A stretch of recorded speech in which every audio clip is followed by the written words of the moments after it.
Dispatchers of Reddit, what calls have you taken on the non-emergency line? That definitely was an emergency. Last night someone called our non-emergency line because one of their family members wasn't breathing at all. Got a little blindsided by that one. I've taken many legit emergencies on the non-emergency line. Most memorable was a lady who shot her husband and just called us to collect the body. What always shocked me was when it was busy and I would ask, is this an emergency or can you hold? People would always say they could hold but then have legit emergencies. Like, no, your stab wound cannot hold. I often found that in shock people tend to get hyper focused on one detail and leave out vital ones. I think generally when people are asked to hold, they don't consider it an option to say no. I used to work for 111, which is the non-emergency medical line here in the UK. I once had a call from a carer for an elderly lady who was wheelchair bound and pretty much immobile. Upon taking the call, one of the first questions I ask is, can I possibly speak to the patient, which is normally a quick yes or no. The carer hummed for a good couple of minutes before deciding no, I couldn't speak to the patient. Her reasoning? The patient couldn't breathe and was turning blue. I will take shouldn't be a carer for £500. Not a dispatcher, but got a call about a noise disturbance from a farm at the edge of city limits. Turns out a party had gotten hijacked by a tweaker who thought it was a good idea to break into a house full of teenagers. Turned into a 3-hour hostage situation. Guy crashed when the drugs left his system. Nobody got hurt. So, I thought this said worker, and had a very different visual of the situation. A friend and I were walking my dog past a local elementary school over winter break when we thought we heard a fire alarm ringing and faintly smelled smoke. We figured we were both just over imaginative, since nobody was around or seemed to be concerned. An hour later, as we were walking back, we passed the elementary school again and the alarm and the smoke smell was still there. We decided to call the non-emergency line since nobody else in the surrounding neighborhood seemed to have noticed anything and we didn't want to look like teenagers pulling a prank. Operator answered and after we explained it to her she said, wait, you're telling me you think an elementary school has been on fire for the past hour and you didn't consider that an emergency? The fire was pretty small, and there was no structural damage. But yeah, that was not a smart moment. I've never even told my mother that I'm one of the unnamed sources that alerted the authorities to a fire in a local elementary school. It is a secret my dog and I will take to our graves. One of my instructors in 8 told us a story about how they were responding to a call where the patient was complaining about chest pain. For obvious reasons, he and the other EMTs were preparing for some sort of cardiac issue. They get to the scene just to find out that the patient's chest pain was due to the gunshot wound in his chest. This technically doesn't fit your criteria, since chest pain is also an emergency, but I figured it fit well enough. I mean, that took a wild turn, so yes, I'll take it. Row. I work in emergency road service. I got a call for a lockout where a disabled woman was locked inside her car because of electrical issues. Because she had some kind of electronic assistance for getting in and out of the car, and the car was dead. She was stuck. It was snowing to beat the band and non-emergency response times were 4 hours. It was 20 degrees out. I told her to call 911, and she absolutely refused to do it. That's where I think service roles like that should be able to get snarky. Sometimes being told, you're being a freaking idiot, call 911, is all they really need.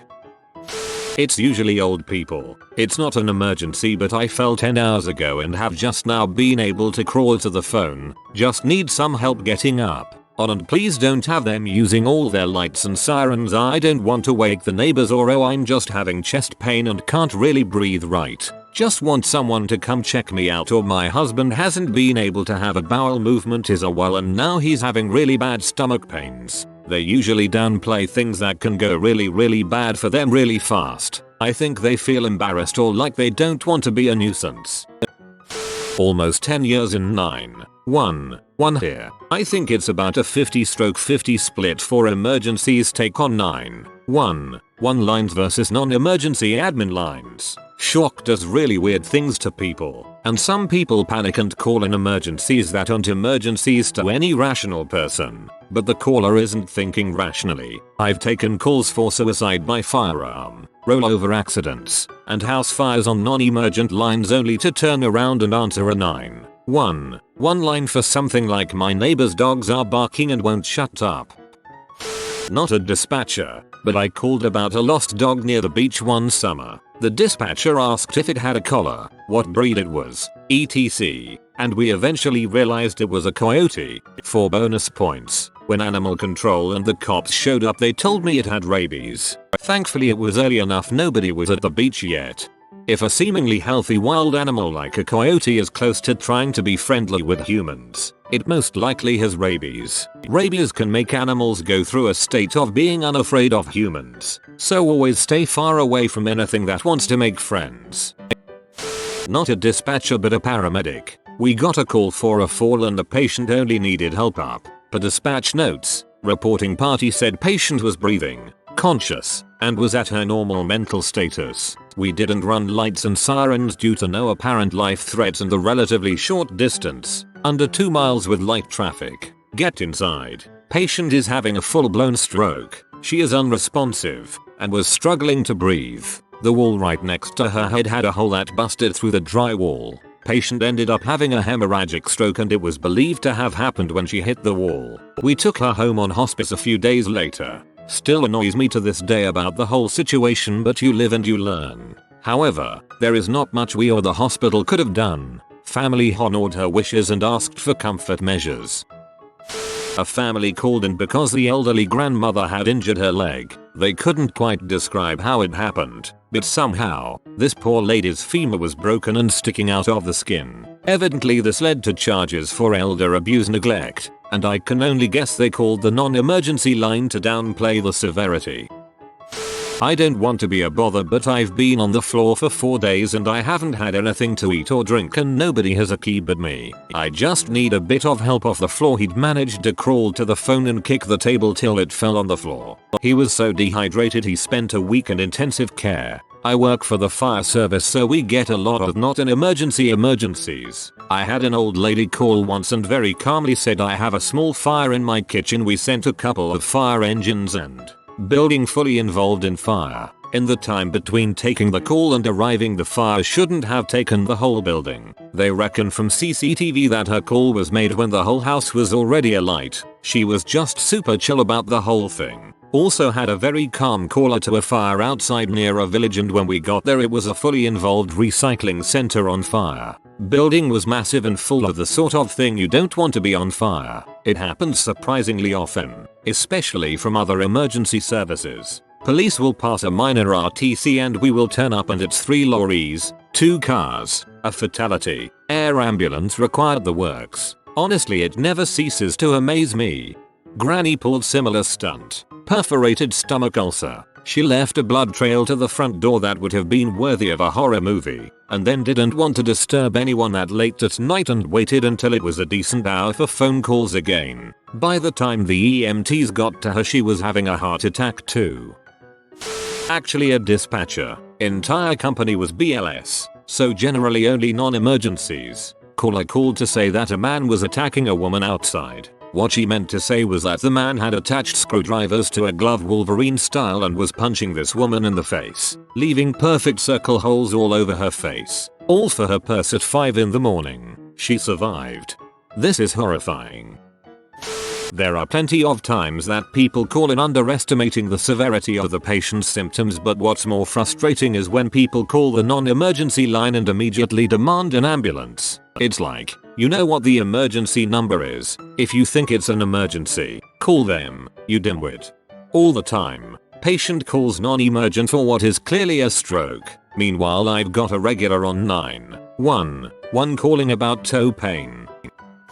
Not me, but someone I know. We have this thing called Us Funkdienst, which is a non-emergency hotline where you can call on weekends and workdays from 7 PM to 7 AM if you are sick and want a visit from a general practitioner. It's to keep TGE ambulances away from too many non-emergency calls. Usually people wait around 30 minutes to 4H depending on workload. One day a retirement home nurse, not sure if an actual nurse or someone else, calls and tells our dispatcher someone coded and they are providing CPR. The dispatcher guided them while also connecting to the main ambulance service. Just before he could connect them, they also told him their building is on fire. In the end the one guy coding was declared dead but no one else was hurt. Never heard what exactly happened or if the fire and CPR was related. Yes, the building is on fire and someone is actively dying. Let me just call up the non-emergency hotline.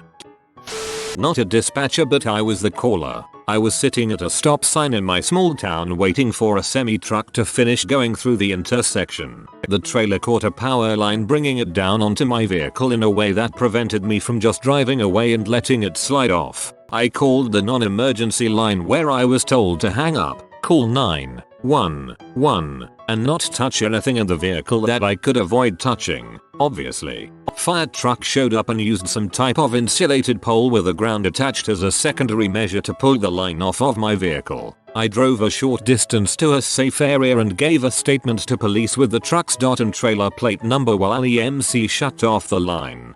Yeah, that's crazy. I've only ever heard of that happening in the movies.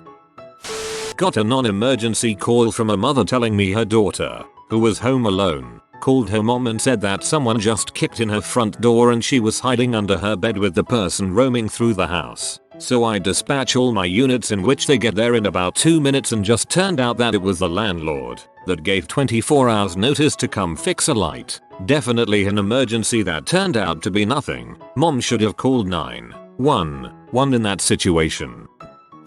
I'm a firefighter, and numerous times people will just call to the station to report an emergency. We still have to tell them to call 911 because we're not allowed to self-dispatch. 3 AM the 14th of June 2018. Mommy doesn't wake up. It happens more often than everyone thinks and every time it's even worse. By the way, my dad's story.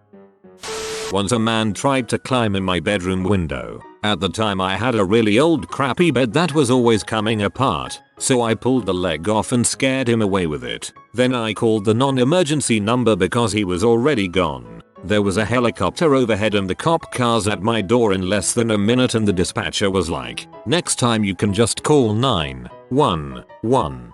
Dude must have thought you were strong as heck.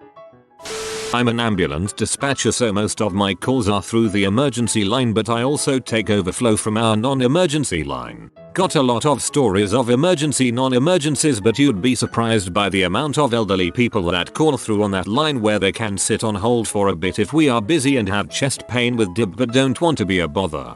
We didn't have an ambulance service when I was a kid. My mom always told me that if she got pulled over on the way to the hospital, she would just ask the cop to get me to the hospital faster.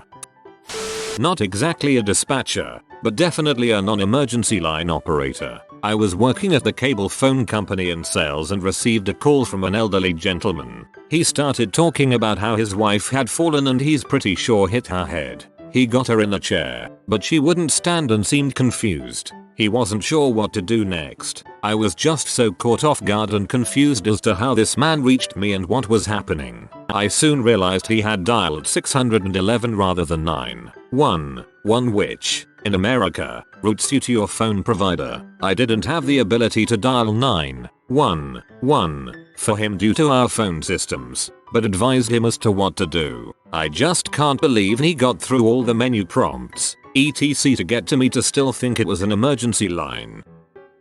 You have been visited by the romantic doggo. Comment love is magic so you never fall in the friend zone. Like and subscribe, you magnificent person.